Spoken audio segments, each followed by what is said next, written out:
Hi guys, welcome back to the cruise with Esther. My name is Esther Egwavoin. So today I want us to have a real conversation, one that affects so many people who are navigating the United States immigration process. So we'll be talking about marriage fraud.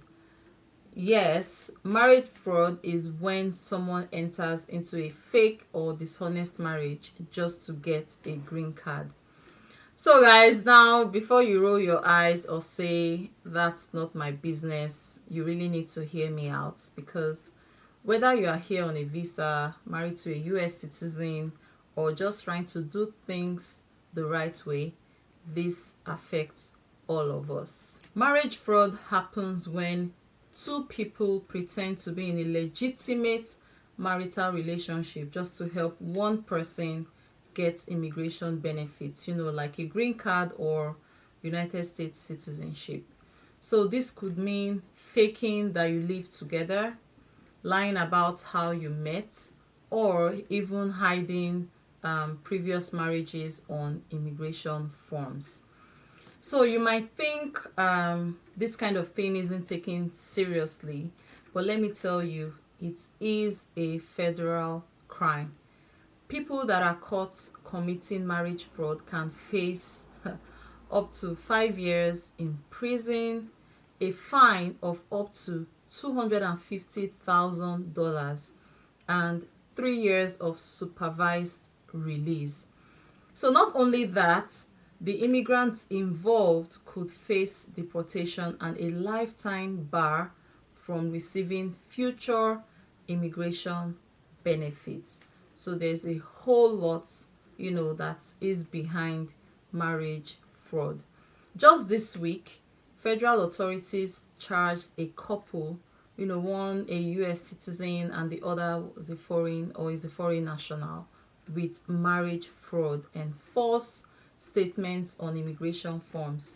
So it turns out that they lied about living together, and one of them concealed a prior marriage that had already helped another immigrant get, US citizenship.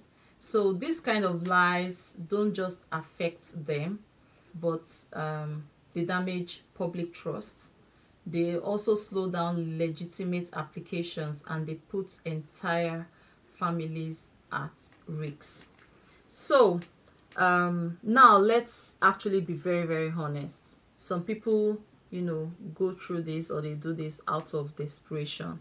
Maybe their visa is expiring, or they are trying to stay close to family. Some even, pay US citizens to fake a marriage, but at what cost? It's not just a fine or jail time. You are actually risking everything: your record, your future in the US, and your reputation in your community. You don't want your name tied to something that brings shame, not just on you, but on your country of origin, and on the real stories of immigrants that are trying to do things that are right, in the sight of the government, in the sight of everyone. And as a Nigerian, I'm a Nigerian, of course, living in the US, I can tell you every single lie makes things harder for the rest of us. I'm an immigrant, so it affects every one of us that are immigrants. When someone cheats the system, they make immigration officers more suspicious of everyone. So it's kind of like, it's a betrayal to those of us that are working hard, filling the right forms, attending interviews, and following the rules strictly. So let's not lose, what we've worked so hard to build because of shortcuts, because the truth will always catch up, and the price is never worth it at all.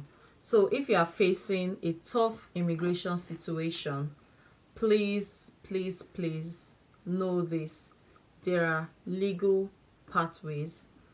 You can, consult an immigration attorney to help you, and you can even apply for waivers or other relief if you are eligible. But don't lie, don't fake it, and don't let anyone convince you that it's just paperwork. No, it's not. I mean, you've heard the news and everything that is going all around since the Trump administration. Even before then, things like this have been happening, because now USCIS investigates and they do not play when it comes to fraud. So guys, have you heard of stories like this before? Or maybe you know someone who is thinking about doing something like this? Let's talk in the comment section below. No judgment guys, no judgment. This is just truth and wisdom. And remember, we are better together when we hold ourselves to a higher standard. So if this helped you today, kindly do me a favor to give this video a thumbs up, share it with someone who needs to hear it, and subscribe to the Cruise with Esther for more immigration stories, updates, and real talk that empowers you on your immigration journey. So guys, I'll see you in the next video, and make sure you stay strong, stay honest, and stay blessed. Thank you for watching. Bye.